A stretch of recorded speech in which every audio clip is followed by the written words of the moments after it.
Today's H-1B webinar with a focus on important considerations for the upcoming H-1B filing period for the 2016 fiscal year.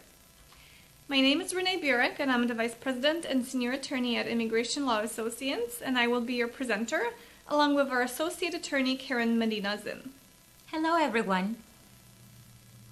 Before we start our discussion of the H-1B visa, I would just like to briefly introduce our law firm for those of you who may not be familiar with our services. As our name indicates, Immigration Law Associates focuses exclusively on immigration matters. We represent individuals and organizations from around the world on all issues related to U.S. immigration law, including temporary and permanent employment-based cases, family-based immigration, citizenship, and deportation matters. We assist people from all walks of life, including scientists, artists, investors, professionals, students, and many others, to open the door to their future by successfully reaching their immigration goals.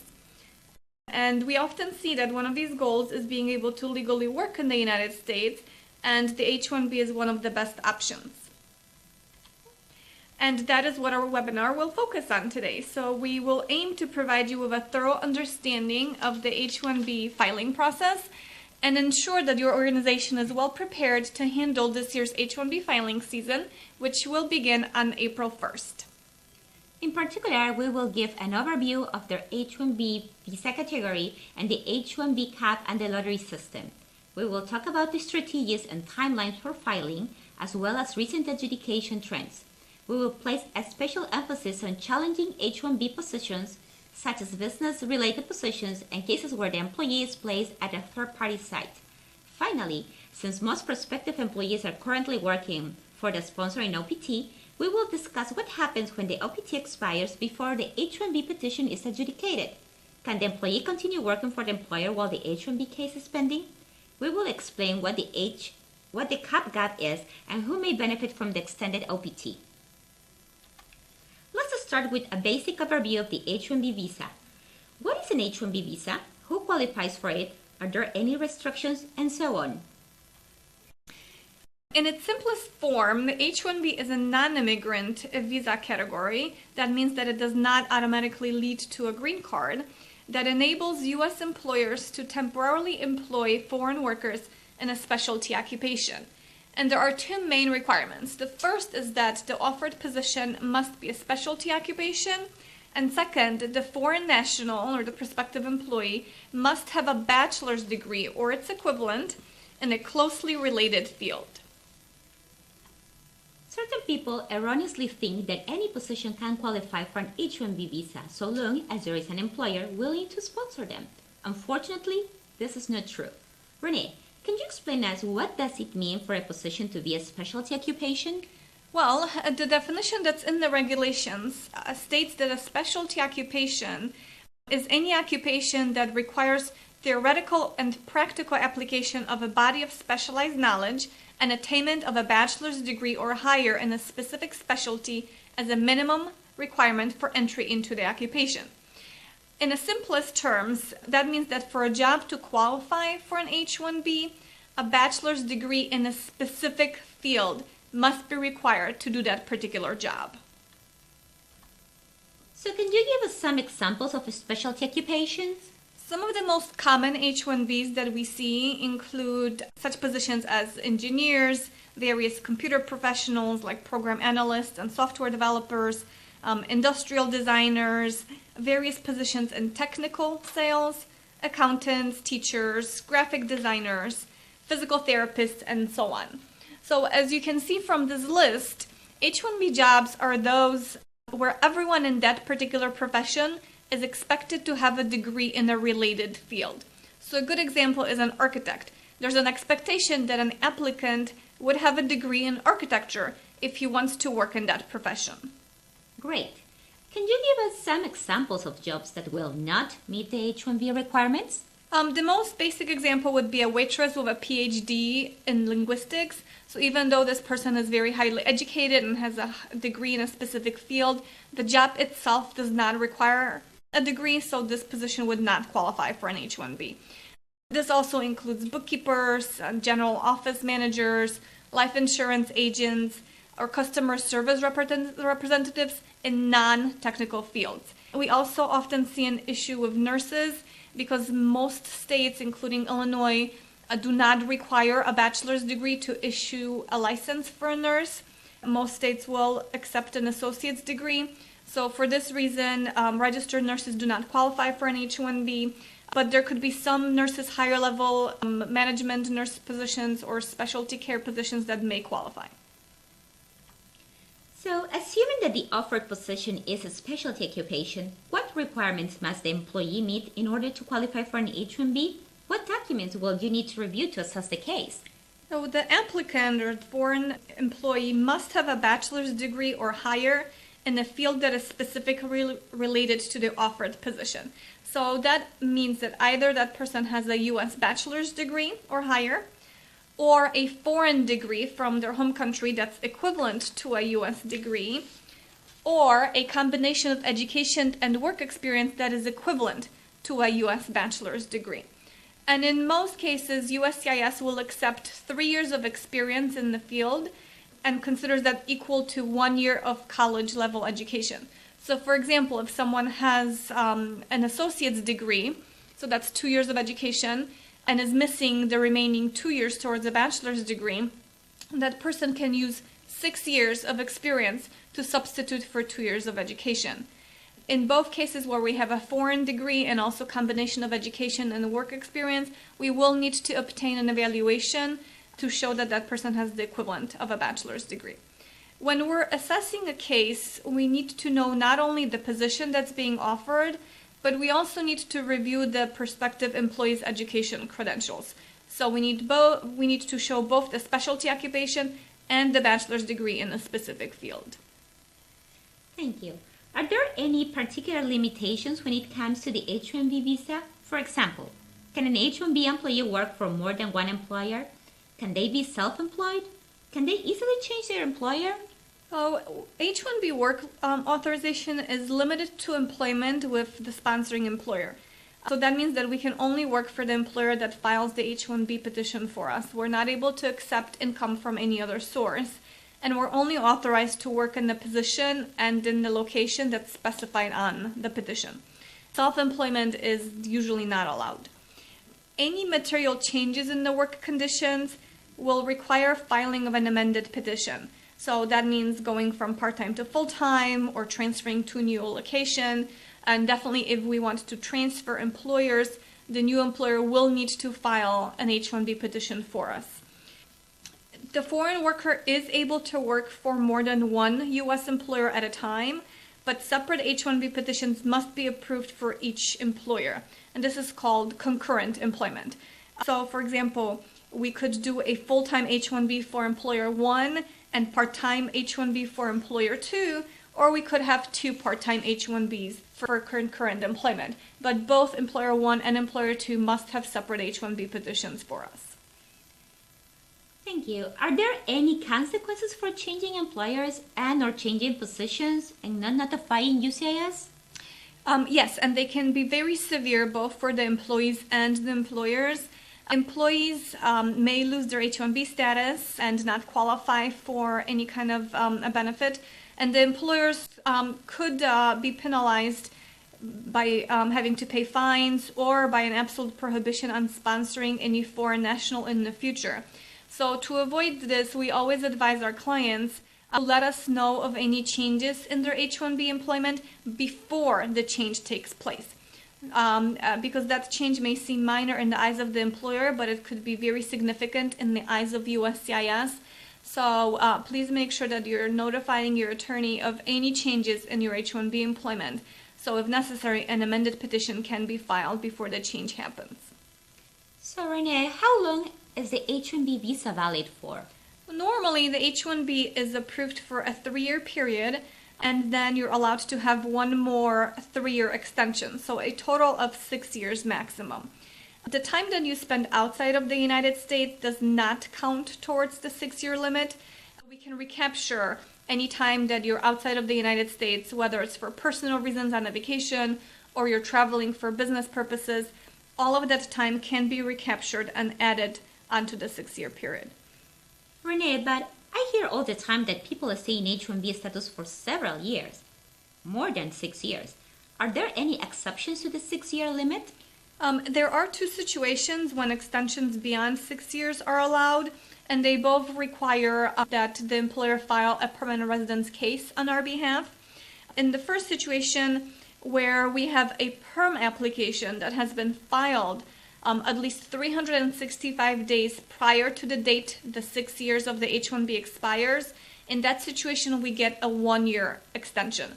So the perm needs to be filed before we start our 6th year of an H-1B because it needs to be pending for at least 1 year before we can apply for the extension. And in the second situation, if we're already past the second step of the green card process, so we already have an I-140 approved, but we cannot file for the adjustment because the priority date is not yet current, and that usually applies to employees from China or India who wait many years for the adjustment to be filed. In those situations, we are able to ask for a 3-year extension. So thus far we have learned first that the offered position must be a specialty occupation, second, that the prospective employee must have the proper educational background for the offered position, and third, that an H-1B visa is generally valid for 3 years with 1 3-year extension, but under certain circumstances this period may be longer. Now, I would like to ask you about the H-1B cap and the lottery system. What is the numerical limitation on the allocation of the H-1B visas? So under the current regulations, there is a statutory quota of 65,000 H-1B visas that are issued each fiscal year. And that means that from October 1st to September 30th of the following year, USCIS can only grant 65,000 H-1B visas. There is an additional 20,000 H-1B visas and that are available to those who have a U.S. master's or higher degree. So, in fact, the total is 85,000. The allocation of the H-1B visas does renew each year starting on October 1st. That's when the government starts its fiscal year, and it ends on September 30th of the following year. The petitions may be filed up to 6 months prior to the effective date. So for October 1st start date, we are able to file the petition on April 1st. That's the earliest date that an H-1B petition can be submitted. So what happens when USCIS receives more petitions than there are available H-1B visas? So actually, USCIS does have to count all of the petitions that are filed, that are received by USCIS within the first 5 business days of April. If during those first 5 business days, USCIS receives more than 20,000 master degree petitions, then USCIS will conduct a random lottery among those petitions first. And then it will count all of the remaining petitions, the non-selected masters and the non-masters. And if there's more than 65,000 of those petitions, it will run a second lottery. So those people that have a master's degree, a U.S. master's degree, actually do get 2 bites at the apple. If they're not selected in the first lottery, they will be included in the second lottery. When all of the available H-1B numbers have been used up for the federal fiscal year, the cap will be considered reached at that time, and no new subject petitions can be approved. The ones that have not been selected in the lottery will be returned to the petitioner, along with a cover letter explaining that the petition has not been selected in the lottery. The good thing is that the filing fees will also be returned, so that is not something that the employer will lose if the petition has not been selected in the lottery. Is there anything that we can do to increase our chances of being selected in the lottery? One of the things that you can do is, of course, to make sure that your petition is properly completed, and that means that all of the appropriate forms are included. Forms need to have the most recent revision date on them. That all of the signatures are placed in the correct places, that the filing fees are enclosed, the correct amounts are there. And that means that you should give yourself and your attorney plenty of time to prepare the petition, to make sure that all of the documentation is ready and prepared for mailing on March 31st with April 1st delivery. Keep in mind that initial H-1B petitions cannot be filed before April 1st. So you cannot send it for March 25th thinking that you're going to beat the lottery, beat the cap, because USCIS will reject it. So the first day that they will accept H-1Bs is on April 1st. With the April 1st date in mind, when should we begin the process, and are there any strategies for filing? So the preparation of the package should really begin now, because there are several important steps in putting the packet together, and they do require several weeks to complete. So we only have, we're towards the end of February now, we only have about a month to file. So now is really the time to start preparing everything. The first step in completing the H-1B petition is the filing of the labor condition application.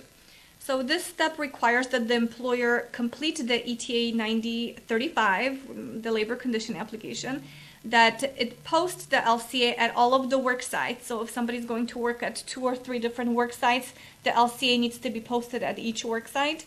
And once the LCA is posted, it can then be filed with the LCA, it can be filed with the Department of Labor through its online iCert system for certification. DOL will then review the LCA for completeness, hopefully certify it, and return it to the employer via email. The LCA process does take about 7 days. So the LCA should be filed no later than mid-March to make sure that it's prepared and ready to be submitted with the packet on April 1st. Renee, so what is this labor condition application? So the labor condition application is a document that every prospective H-1B employer has to file with the Department of Labor when it seeks to file an H-1B for its employee. The document contains several promises that the employer makes, and one of them is that the employer will pay the actual wage or the prevailing wage to the H-1B worker, whichever is greater. What is the difference between the actual and the prevailing wage? So the actual wage is a wage that is paid by the employer, by the sponsoring employer, to its U.S. workers in the same position at the same work site with similar experience and qualifications. So whatever that particular employer pays to its employees in that position, that is the actual wage. In contrast, the prevailing wage is an average salary paid to all similarly situated employees in each geographic region. So the employer is obligated to pay the higher of the two, either the actual wage or the prevailing wage. What other promises does the employer make through the filing of the LCA? The employer also promises that it will offer the H-1B worker the same benefits package upon the same terms that are offered to the U.S. worker. So if the employer normally offers medical insurance and vacation to its U.S. workers, it must also offer those same benefits to the H-1B worker. The employer also makes a promise to provide a copy of the approved LCA to the prospective employee. And as we mentioned before, they will post the LCA, which includes the job title and the offered wage, in 2 conspicuous places at each of the work locations. Okay, so step 1 is to obtain the certified LCA. What is the second step? The second step is the submission of the H-1B petition, and that includes Form I-129 with all of the supplements, the certified LCA, and the supporting documents, including the employee's educational documentation, to USCIS for April 1st delivery. When we file Form I-129, we're including both the petitioner's, the employer's petitioner, and a request for action to be taken on the alien beneficiary status. So for those employees who are in the United States, perhaps maybe students working on OPT, we will most likely be asking for a change of status to an H-1B to become effective as of October 1st. And for those who are abroad or maybe don't qualify for a change of status because of status violations, we would ask for consular notification so that the person can go abroad to the consulate and pick up their H-1B visa. Great. So once the petition is submitted, how long will it take before we hear anything from USCIS? So the lottery, if needed, is usually conducted in mid-April. And those that are selected are usually notified via mail, regular mail, within 30 days of the lottery if they use the standard process, or via email within 1 day of lottery if they use the premium process, so the expedited process. But there is an additional fee of $1,225 for using the premium processing. Once the lottery is conducted, USCIS will then review the petition to make sure that it qualifies for an H-1B, and the standard processing for that is usually 3 to 6 months. For those who use premium processing, that period is usually shortened to 15 calendar days. So, what are the filing fees associated with the H-1B petition? So, there are several fees that need to be paid. The base filing fee for Form I-129 is $325, and that must be covered by the employer. There's also fraud detection and prevention and detection fee of $500 that must also be covered by the employer.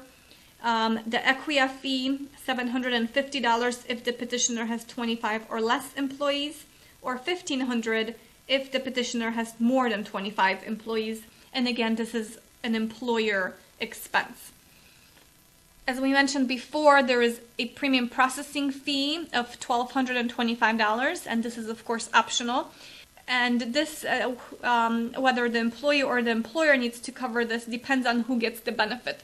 So for example, if the employee wants to find out quickly whether they have been selected in the lottery because they need to extend their OPT, that's clearly an employee benefit, and the employee could cover the premium processing fee. If the employer wants to find out whether they'll be able to have this person on staff as of October 1st for their staffing purposes, then the employer should cover the premium processing fee. For those H-1Bs that will also be submitting a Form I-539 for their family members, so for spouses and children under the age of 21 who will be filing for H-4 status, there's a filing fee of $290, and the employee can cover that. There's also a fee for those companies that have more than 50 employees and more than 50% of their staff is on H or L, but that's in some unique situations. Of course, the legal fee, which the attorney will charge to prepare the petition, that will vary depending on the individual case, but the legal fee must also be covered by the employer. So the filing fees and the legal fees that are the employer's responsibility cannot be passed on to the employee. Okay, Renee, now that we know what is needed to file the H-1B petition, I would like to talk about some recent adjudication trends. Renee, are there any companies that are scrutinized more closely than others? Usually the size and the type of business does play an important role during adjudication. So in the last few years, we've seen a closer scrutiny of petitions filed by small companies, usually less than 10 employees, and also of IT and healthcare companies, especially those where the employee will be placed at third-party site. In those types of cases, USCIS does look closely at whether there is an employer-employee relationship between the petitioner and the H-1B beneficiary, to make sure that this is not a staffing agency situation or a job shop. They want to make sure that the petitioner, the employer, has full control and authority over the employee. So is there anything that these companies can do to increase their chances of an H-1B approval? Usually it's helpful to submit extra documentation to show that the employer will exercise control and will have actual control over the employee. And those could include master services agreements, work orders, letters from the end client confirming that the end client will not have control over the employee, and that the employee will remain on the payroll of the sponsor, not the end client. It also helps to submit petitioner's payroll records to show that its staff is treated as employees, proof of benefits offered to employees, and documentation of ongoing performance reviews that are done by the petitioner. Are there any other issues facing companies who place their employees at third-party sites? What we have seen recently is that USCIS may reduce the validity date a petition that includes a third-party work site. So instead of the normal 3-year H-1B period, sometimes these petitions are reduced to just 1 year, or the duration of the MSA with the end client. So if the employer cannot show that it has enough work to cover the 3-year period, the duration of the H-1B may be limited to just the duration of the contract. Okay, so we can conclude that small companies and companies in industries where third-party placement is the norm will most likely experience higher scrutiny during adjudications. But it does not end there, does it? USCIS also closely scrutinizes particular positions. That is correct. In the last few years, USCIS has taken a tough stand against business-related positions. And that includes marketing positions, marketing specialists, market research analysts, financial analysts, all sorts of business and market and management analysts, and sales positions that are not technical sales. USCIS has taken the stance that these types of jobs normally do not qualify for an H-1B because the employers typically accept a wide range of degrees for these positions. So in addition, experience is often more important than education, and it's very difficult to demonstrate that a specific bachelor's degree, meaning a degree in one particular field or few related fields, is required for a marketing or a business position. So Renee, what would you suggest for people who have a business-related degree? If you have a degree in marketing, it would be helpful to look for a company that specializes in that particular type of business. For example, a market research company or a marketing and advertising company. In that kind of a case, you have a much higher chance of being able to get an H-1B with a company that specializes in that particular service than arguing that a sandwich shop with 5 employees needs a degreed marketing specialist. This is also true if you have a degree in finance. Look for a sponsor that's a financial or an investment firm or an accounting firm. However, accounting positions can be tricky as well. Even though accountants generally need a degree in accounting, USCIS will take into consideration the type and the size of the company filing the petition. So for example, if you're offered an accounting position at a small beauty supply retail store, USCIS may deny the petition because these types of businesses do not normally hire accountants, and instead the person will most likely be doing simple bookkeeping duties and not those of an actual accountant. So in this kind of a situation, it's actually better to find a small accounting firm, even one that has 1 or 2 employees, so a small CPA or an accounting firm that will petition for you, then try to file through a non-accounting company that really does not have full-fledged accounting duties. Okay, what about applicants with a general business administration degree? Applicants with a general business administration degree without any specific emphasis on management, marketing, or some other subspecialty will also have a difficult time obtaining H-1Bs because USCIS does not consider a general business administration degree to be a degree in a specific specialty or one that results in the graduate attaining a body of specialized knowledge. So those pursuing a business administration degree should definitely pick an emphasis or a specialty such as marketing or finance, then they'll have a little bit of an easier time getting an H-1B. Well, this has been very helpful. Now let's move on to the CAP gap and extended OPT for F1 students. Renee, what is the CAP gap? So the CAP gap occurs when a student's status or work authorization, their OPT, expires before they can start their approved H-1B employment. So remember that October 1st is the earliest that the H-1B can start. So in the past, for example, a student whose OPT expired on June 1st, 2015, would have to stop working as of that date, and then has a 60-day grace period through the end of July. So then there's this gap in legal status of 2 months between the expiration of the grace period at the end of July and the beginning of the H-1B on October 1st. A student in that CAP gap situation would have to either re-enroll in a new program of study before the end of July and then attend school for those 2 months, or leave the United States and return once the H-1B status became effective on October 1st. So how did the new rules address that problem, Renee? So under the new rules, the F1 status, whether it's the grace period or OPT, is actually automatically extended if the H-1B petition filed on behalf of the student is selected in the H-1B lottery. So that means that if the student is in valid OPT on April 1st, that OPT will automatically extend through September 30th. And the student will be able to continue to work through September 30th on the extended OPT. If the student's OPT already ended before April 1st, so for example ended on March 20th, the student is still in valid grace period at the time of the H-1B submission, then in that case the grace period will extend through September 30th so that the student can wait in the U.S. until October 1st. The student in grace period cannot work, but they are able to remain in the U.S. and wait for the October 1st start date. We need to keep in mind that the automatic extension will terminate if USCIS rejects, denies, or revokes the H-1B petition.